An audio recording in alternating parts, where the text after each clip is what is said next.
Everybody makes mistakes, right? Welcome back to Magical DNA.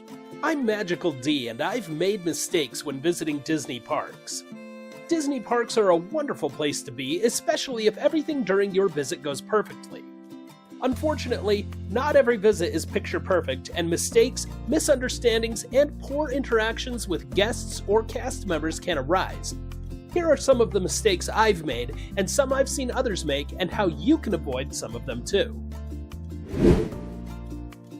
One recent mistake I personally made at Disneyland is I stopped in the exit for the many adventures of Winnie the Pooh. The exit path is a short distance, but it's wide. There was no one behind me, and I needed to get something out of my backpack, so when the path widened, I moved to the side for about 10 seconds to retrieve something from my backpack. Within seconds of me stopping, a cast member got on the speaker and instructed me not to stop at all. I found this a little weird because there were people standing at the top of the exit ramp and I had to walk past them before I could exit the ride station, but at no point were they instructed to move or make way for guests exiting the ride. I also later noticed a few people stop for photos in that same exit queue. Lesson learned, don't stop at all, even if the path is wide and no one else is on it. On another recent visit to Haunted Mansion Holiday, we were standing in the stretching room. About 1 second before the show started, my son asked me to put him on my shoulders. I did without thinking, and about 5 seconds later, a cast member yelled, "Child off the shoulders!" I immediately complied, and I understand why it must be a rule, particularly in that part of the pre-show. However, I'm sure there is a much nicer way of saying it, and I still feel a little unhappy about it. While visiting Frontierland, our family saw Miguel near the Stage Door Cafe. We stopped and waited for the guests who were interacting with him to finish, and then we stepped up to interact with him. Miguel engaged our youngest child, and while they were playing, we grabbed our phones to take photos. Before we could even get our cameras up and ask for a pose, a father allowed his child to run up, interrupt our interaction, and even let his child grab Miguel's arm and pull. The father looked on and made no attempt to stop his child or respect both Miguel and our interaction with him. He just let it happen. The cast member with Miguel had to quickly jump in and stop the child from pulling on Miguel's arm, and we left without finishing our interaction with him. One mistake you really don't want to make is running out of battery at the parks. Sure, you can buy a fuel rod while there, but you'll save money if you prepare in advance. We've put some affiliate links in the description to some of our favorite portable chargers, such as the reliable Anker PowerCore Plus. Or you can buy a fuel rod or two for a lower price than you would in a Disney park. Check out the portable chargers we recommend before your next trip to the parks in the description below. We get it, sometimes you don't notice a PhotoPass photographer even with their brightly colored outfits. But walking in front of a photographer actively taking photos of an individual or group is definitely something to avoid. Once, in Magic Kingdom Park, we were getting photos outside of Storybook Circus only to have a family walk directly between us and the photographer.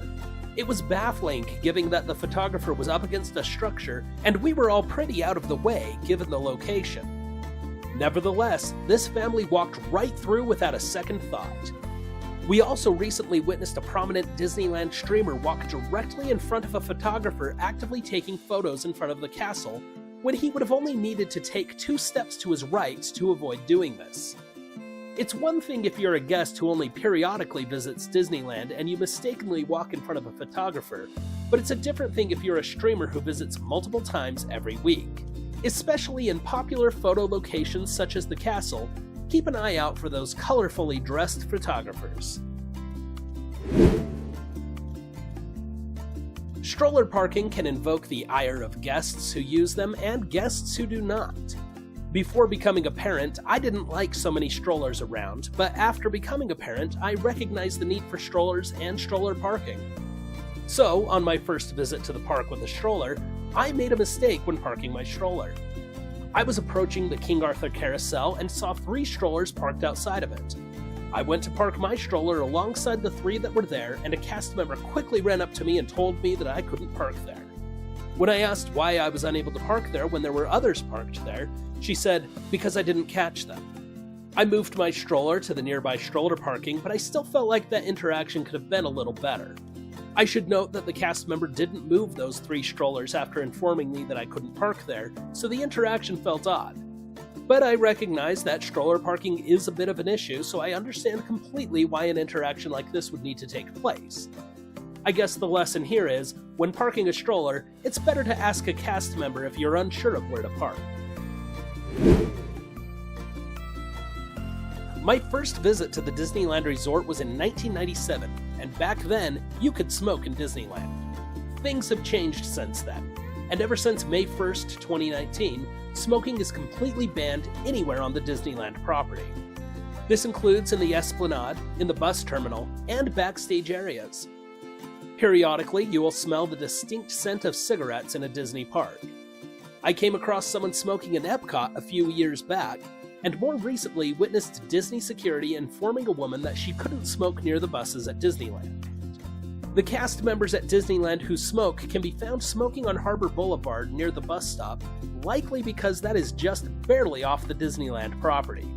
It's a little ironic, considering that Disneyland used to have a tobacco shop, and Walt himself loved an unfiltered cigarette. But like many other cultural attitudes that have changed since Disneyland opened in 1955, attitudes toward smoking have changed as well, and it is now banned in the parks. So if you want to enjoy a cigarette and you're in one of the parks, you're in for a long walk before you'll be able to have one. Those are some mistakes we've made and some we've seen others make. It's not pleasant to make a mistake at Disneyland or another Disney park, but it happens. Have you ever made a mistake at the parks? Tell us in the comments and share this video with a friend. Like and subscribe for more. Thank you for watching Magical DNA.